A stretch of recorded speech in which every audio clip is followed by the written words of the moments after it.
What's up, everybody? Acolyte episode 5 is upon us. Only about, yeah, just a little over 40 minutes left to go. I know I'm running late today to the hype session. I actually got totally distracted with the X-Files,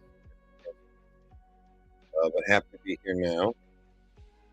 It's been kind of a wild day, kind of an eventful, extra eventful for Tuesday, honestly. But I think tonight's episode is going to be like a nice little palate cleanser for everybody.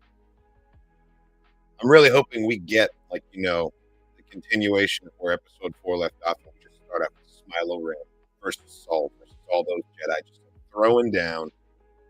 But it's entirely possible that we're going to go straight into the flashback and get that flashback again, because we're doing this Rashomon style. We saw the whole thing from, I'm assuming it was Ocean's perspective.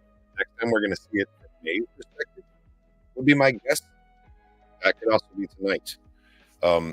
But I would prefer a conclusion to like what's happening on Kofar right now. So that's what I'm hoping we get. Leslie Headland did say that episode 5 is her favorite episode. So I'm bearing that in mind as well. And I'd say expectations are getting up there. So hello there, Chad. How you doing? Suzicom Z. Glad you guys are here. Elvis is here. Droid Herder is here. What's up, man? They granted you the rank of master, and I'm so happy for you. I'm hoping so as well, man. I really am. I have been enjoying the show for the most part, definitely. I think it's important with all science fiction, but especially something that's rooted in something as campy as Star Wars, to suspend disbelief at least a little bit. Like you can't really apply real world physics and real world logic to every facet of this space wizard soap opera, because it doesn't work that way. It just doesn't. And that's not to say that the show's free of criticism. It just means that, some of these things were never going to make sense because we're talking Star Wars here, man. I can't wait. And you know what? I regardless of your opinion of the show, I think it's great that we all get to get excited, ramping up to this thing starting out. It's like I said in the previous stream too, it's a tradition among Star Wars fans to wait in line at the theater leading up to the release, getting to know the people around you, building that community, quizzing each other on Star Wars trivia. I remember that was a big one. I remember a lot of us were doing that in line for Attack of the Clones. Hell, one of my favorite Star Wars waiting in line nerd experiences was actually at my local shopping mall, waiting in line at the GameStop for The Force Unleashed to drop. It was great. And I think I was second place in line, and the first 5 people got a limited edition 3.75 action figure of a clone trooper with a removable helmet. It was awesome. It was really, really cool. But we waited for 3 hours basically for the release time, because they had a whole launch event thing that happened, and part of that was waiting in line. And none of us knew each other, but by the end of it, we were all friends. We all knew each other's names and a little bit about each other, and had been spent the entire time playing Star Wars trivia and talking about our favorite parts of the movies and things. And it did not devolve into arguing at any point, because we were all there on common purpose, and we were all excited, and we all had that common ground. And I like to think that we can say that about our community right now, leading up to these episodes. Even people that have not enjoyed The Acolyte, I've seen people already in this chat saying I hope it's good, that hope is still there. We're still willing to give this a fair shake. So I don't know. I'm all about it. I think it's going to be awesome. The hype is absolutely real. Absolutely real. Nice. Like a trivia book. I've got a couple of those too. I think they're awesome. Try to read through them and quiz myself sometimes. I'm jamming for cramming for an event, a test that's never going to happen.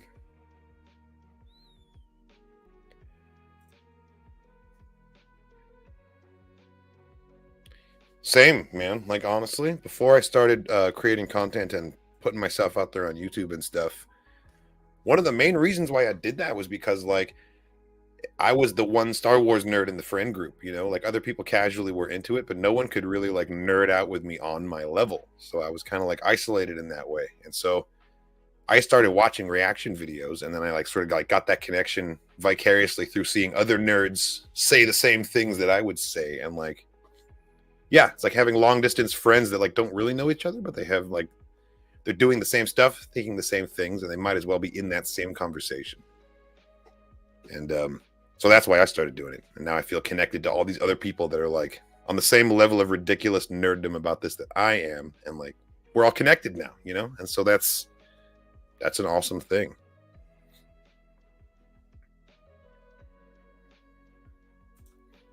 First appearance of Nar Shaddaa. Ooh, okay. I'm going to say it was Dark Forces, right? Dark Forces 2 Jedi Knight. Kyle Katarn walking in, fighting 8D88 and trying to get the little beacon thingy. Yeah, final answer. Dark Forces 2 Jedi Knight.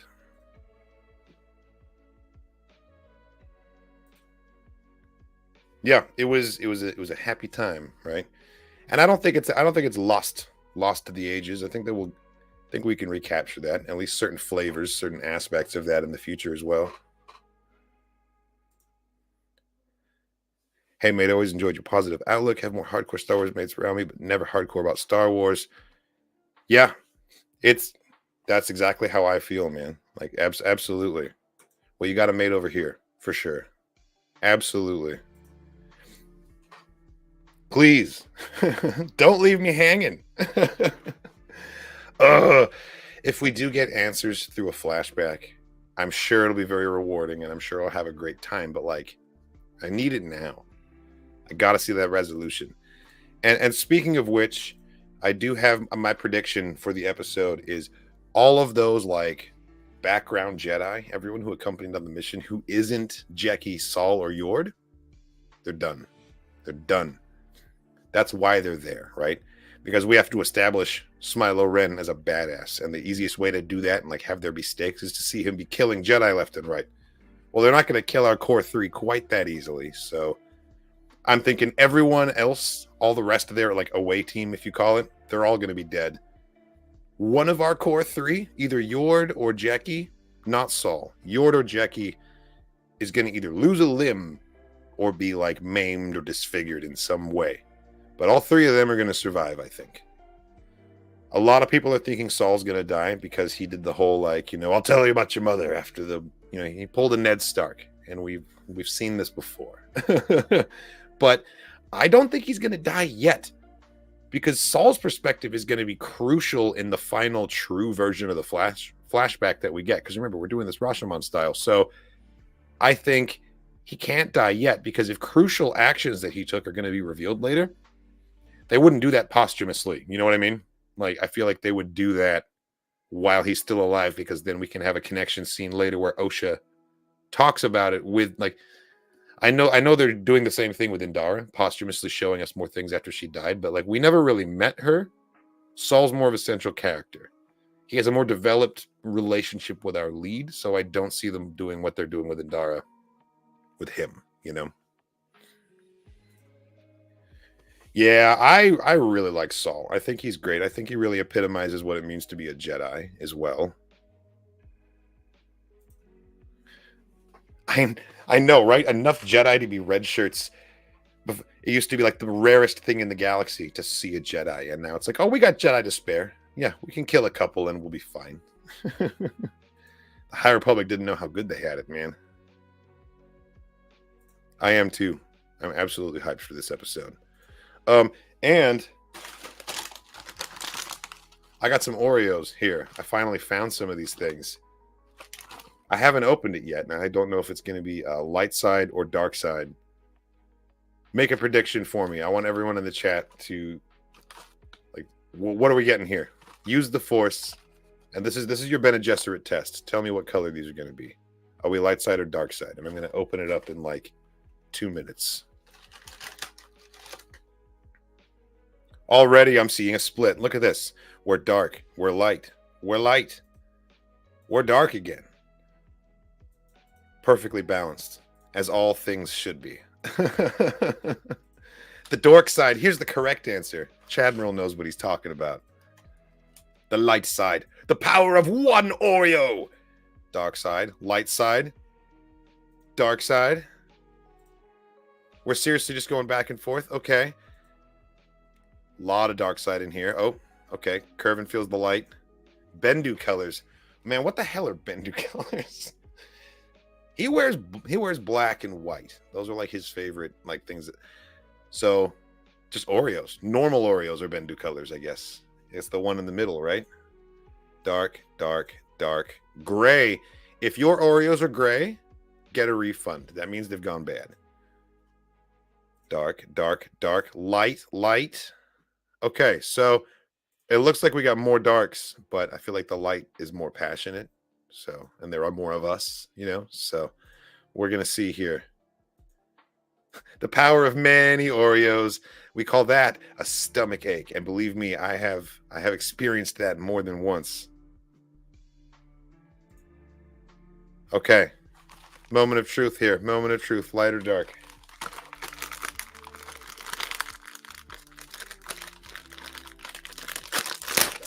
Oh, okay.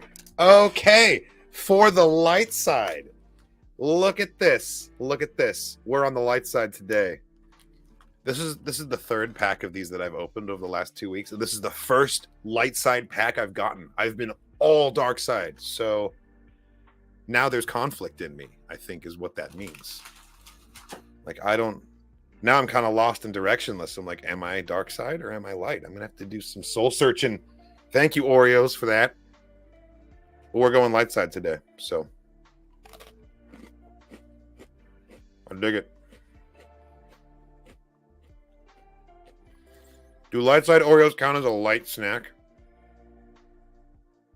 I'm going to say yes. I'm going to allow it. Does that mean dark side Oreos are like a heavy, heavy snack?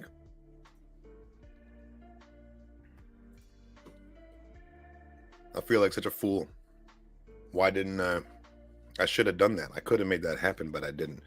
You know what? I feel like with the light side ones, if you dip them in regular milk, eventually it's going to turn into blue milk.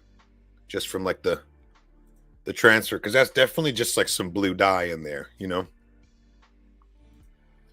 It looks like the light triumphs today.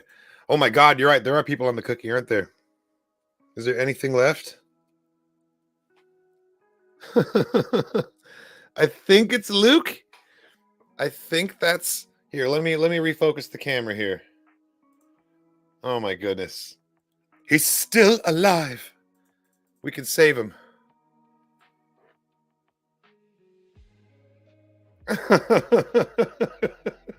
He's gonna look like Arkin from Star Wars: The Old Republic now, because he's gonna have like a mask on half his face. So I'm so sorry about that. I didn't even think about it. I just bit into him. Okay, who's on the next one? Let's just take a look here. It's your boy. It's your boy Yodes. Where's my? There it is. It's not bad. Like, I do like the characters on these things. I'll let you know, though, the whole thing is kind of a... They don't dye the whole things. Look at this.